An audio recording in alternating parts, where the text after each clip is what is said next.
नमस्कार, पत्रिका न्यूज़ में आपका स्वागत है। हम आज बात कर रहे हैं एक जन संवाद के तहत भारतीय जनसंपर्क पार्टी राष्ट्रीय अध्यक्ष ललित केसवानी जी से। केसवानी जी, आपका पत्रिका स्टूडियो में आपका बहुत बहुत स्वागत है। जी धन्यवाद। ये पार्टी की कब शुरुआत हुई और कब स्थापना किसने करी है, बताने का कोशिश करें। पार्टी की शुरुआत हुई है 2014 में। अपना इसका रजिस्ट्रेशन बना होगा 2016 में। अभी आपने राष्ट्रीय स्तर की पार्टी का जो निर्माण किया, गठन किया, इसके पीछे क्या उद्देश्य रहा है? देश में विकल्प की जरूरत है और कांग्रेस की स्थिति भी जनता की नज़र में उतनी मजबूत नहीं है, तो किसी न किसी को तो आगे आना पड़ेगा विकास के लिए, युवाओं के लिए, रोजगार के लिए। पार्टी में आप किस उद्देश्य, किस तरह से, कौन सा एजेंडा लेकर चलना चाह रहे हैं? हमारा तो कहने का मतलब जैसे कि भारत की संस्कृति है मेल मिलाप, सभी धर्मों को साथ लेकर, सभी के साथ मिलकर तभी संभव होगा देश का विकास, जब हम सभी हिंदू मुस्लिम सिख ईसाई सबको साथ लेकर कार्य करेंगे। एक राम मंदिर को एक मुद्दा बनाया गया है, सिर्फ मुद्दा, राजनीतिक लाभ के लिए। अभी तक ना तो राम मंदिर बना है देश के लिए, ना ही कुछ हुआ है, बल्कि हाँ, राम मंदिर की जगह पर लोगों का स्वयं का मंदिर की जगह महल बन चुके हैं। तो अभी मैं तो बोल ही रहा हूँ, मैंने 25 अगस्त के लिए घोषणा कर दी है, चलो वो अयोध्या राम के लिए। मगर राम के लिए हम इसलिए जा रहे हैं कि देश में दंगे ना हो, क्योंकि लोग एक राम को, एक गौ माता को सिर्फ जो उपयोग में लिया है आज तक देश में, राजनीतिक उपयोग से लिया। अब मैं इस पर पूर्ण विराम बनाना चाहता हूँ।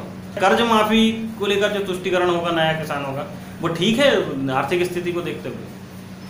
कर्ज माफी तो कोई इसका सिद्धांत नहीं है, क्योंकि जब आप मेहनत करते हैं तो आपको फल मिलता है।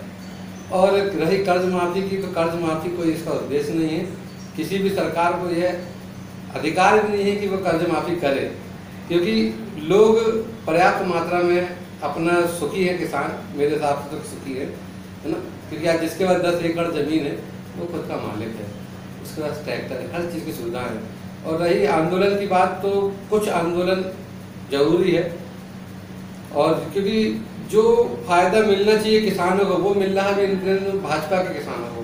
मतलब ये आप कांग्रेसिक विचारधारा से चलते हैं या भाजपा विचारधारा से? अभी जिस तरह से लग रहा है तो आप कांग्रेस का पक्ष ले रहा है, मतलब जिस तरह से वो आंदोलन को हवा दे रही है, वो तो घी में तेल डाल रही है।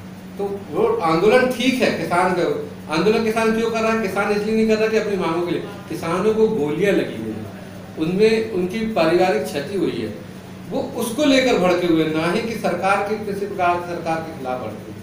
सरकार को भी सोचना चाहिए कि किसान है, उनको अगर बिजली नहीं मिलेगी, समय से पानी नहीं मिलेगा, तो वो तो स्वाभाविक है भूखे पेट तो हालत में वो करेंगे। अभी पार्टी की बात करें, जैसे भारतीय जनसंपर्क पार्टी की बात करें, इसका मोटो क्या है, उद्देश्य?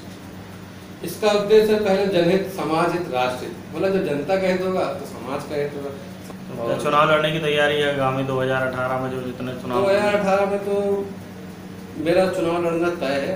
अगर आम जनता चाहिए कि एक सामान्य वर्ग का और एक निम्न वर्ग का एक सामान्य व्यक्ति अगर मध्य प्रदेश में मुख्यमंत्री की दावेदारी करता है और जनता अगर उसने समर्थन देती तो मैं इसमें स्वागत है। मैं मुख्यमंत्री का चुनाव लड़ने में पूरी सीटों पर लड़ेंगे या फिर किसी से गठबंधन करने का ऐसा कुछ विचार कर रहे हैं? अभी गठबंधन वो लोग करते हैं जो कमजोर होते हैं। आगामी चुनाव खुद की दम पर लड़ेगी, जनता के पैसों से लड़ेगी, जनता के वोटों से लड़ेगी, तो जनता के साथ मिलकर लड़ेगी। और जो उम्मीदवार रहेगा वो भी जनता का रहेगा, बीच का जनता का रहेगा। किसी को टिकट का वितरण में, ना टिकट को बेची जाएगी, ना ही कुछ होगा। बहुत बहुत धन्यवाद, आप हमारे स्टूडियो में आए। केसवानी जी का बहुत बहुत धन्यवाद। पत्रिका परिवार की ओर से बहुत बहुत धन्यवाद।